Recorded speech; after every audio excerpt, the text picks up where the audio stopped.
Howard Gardner and His Multiple Intelligence Theory by Maddie, Aaron, Kelly, and Basima. His background. Howard Gardner was born in Scranton, Pennsylvania in 1943. His family kept secrets from him that he would later find out. Two major events that happened in his life that he never found out are, in 1939, his parents fled from Germany with their 3-year-old son Eric. Just before Howard was born, Eric died in a sleighing accident. Gardner loved playing piano. Music was a very important part of his life. He was intrigued by people and their mind. His family. Howard Gardner married Ellen Winter. Ellen Winter is a developmental psychologist who teaches at Boston College. His passions are his family and his work. He now has 3 children, Kareth, who's age 41, Andrew, who's 39, Benjamin, who's 24, and he even has 1 grandchild, Oscar, who's 5. His educational background. His parents wanted to send Gardner to Phillips Academy in Andover, Mass., but he refused to go. So instead he went to Wyoming Seminary, a preparatory school in Kingston, Pennsylvania. After graduating high school, he went to Harvard University and graduated with his Ph.D. in 1971. At Harvard, he studied history and readiness with intent for a career in law. Eric Erickson was his tutor, and he opened up Gardner's interest in psychology. Senior year, he wrote his thesis on a new California retirement community, and he graduated summa cum laude in 1965. Gardner entered Harvard's doctoral program in 1966 and then became a part of the Project Zero research team, which he is still involved today. The Project Zero research team is a team at Harvard University. Their mission is to understand and enhance learning, thinking, and creativity in the arts, as well as humanistic and scientific disciplines at the individual and institutional levels. They hold many conferences and travel together to gather information. This is where Gardner first got his interest in human cognition. His educational background. Gardner is now a professor at Harvard Graduate School. He is Hobbs Professor of Cognition and Education. And he is also an adjunct professor of neurology at Boston University School of Medicine. Today, he still continues to work with Project Zero and develops information on human cognition. He has produced many works that are used in everyday research on education. Gardner has written over 30 books and 700 articles. Some of his important books are 5 Minds for the Future.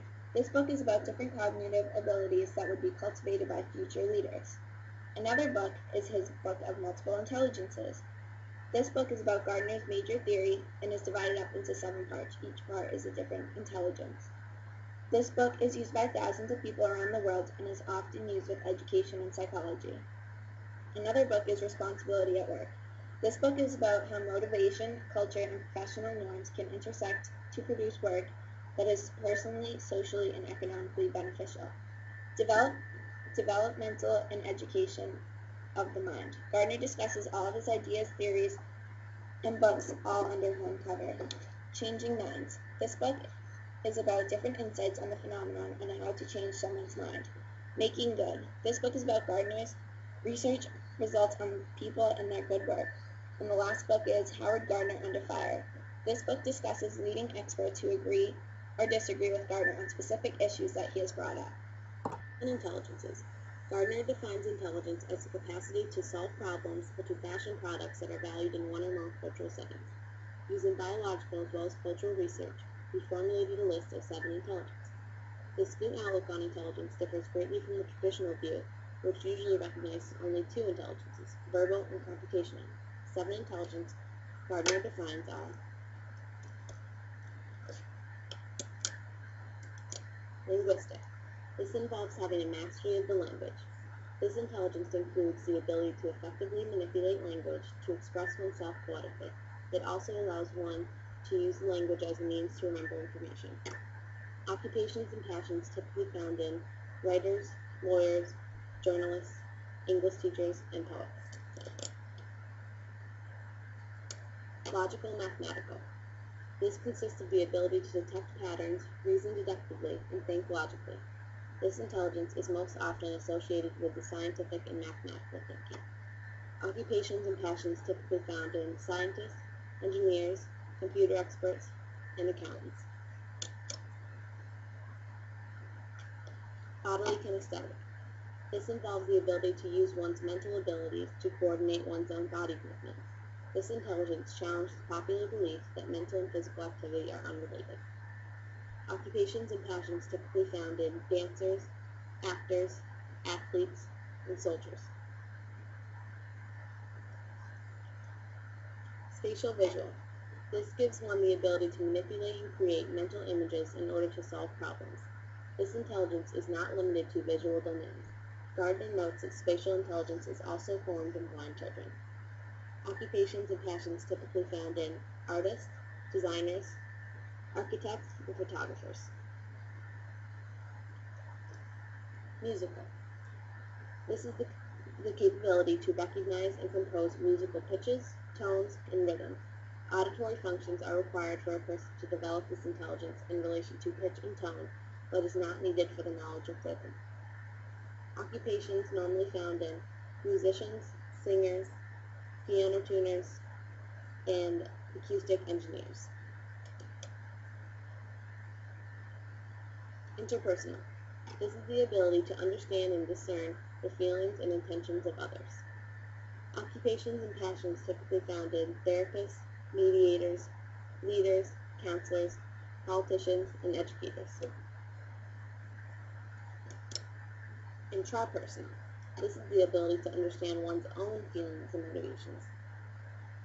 This intelligence can arguably be any occupation or passion involving being self-aware and involved in the process of changing personal thoughts, beliefs, and behavior in relation to the situation, other people, and their purposive aims.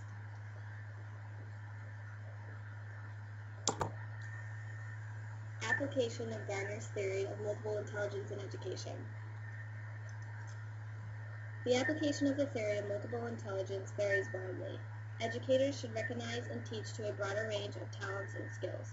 Teachers should structure material in a style in which engages most or all of the intelligence. 7 kinds of intelligence allow 7 ways to teach, rather than 1. Introduce a particular concept in a way that children are most likely to learn it. Verbal and logical intelligence are the ones that are most frequently used. A recent article states, a more balanced curriculum that incorporates the arts, self-awareness, communication, and physical education may be useful in order to leverage the intelligence that some students may have.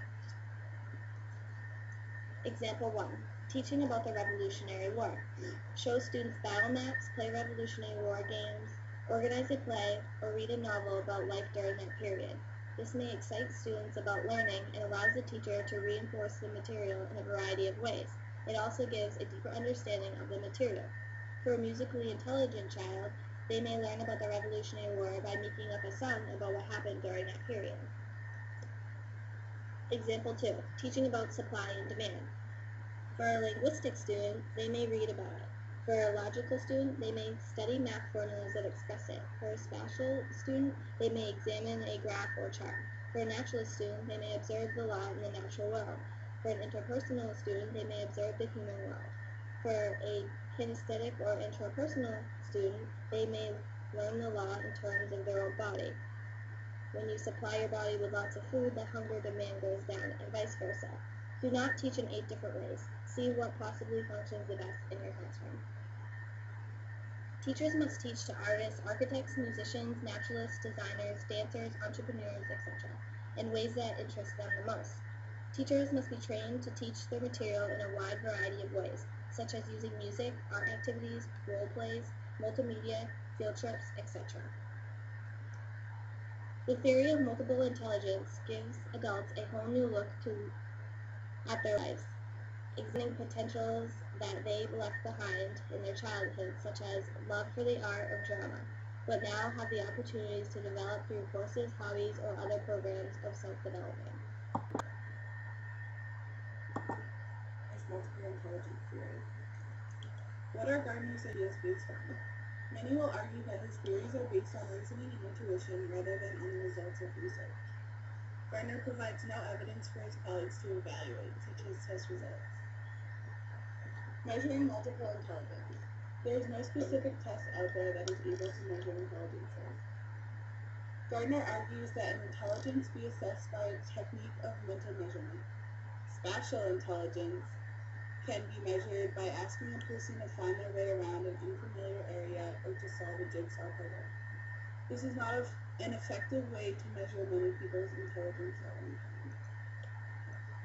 Are all 7 forms of intelligence equal? Some will argue that a musical intelligence is not as important as logical mathematical intelligence. Where someone lives has a lot to do with what intelligences are of value to them. The U.S. values linguistic and mathematical intelligences. Countries that rely heavily on hunting for survival appreciate body kinesthetic math. Equality of intelligences continued. Many will also argue that these 7 intelligences are not actually intelligences. Some believe that cognitive styles or multiple talents would be better suited names for Gardner's findings. What is the difference between Gardner's multiple intelligence theory and other earlier works? L. Thurston's theory of general intelligence, or the G factor, identifies 7 primary abilities: verbal comprehension, numerical ability, spatial relations, perceptual speed, word fluency, memory, and reasoning. Other criticisms. What is the difference between an intelligence and an ability? Is musical an intelligence or an ability? This theory does not explain why some are more intelligent than others. A common definition of an intelligence is that they are essential for successful adaptation. His intelligence is not. The end.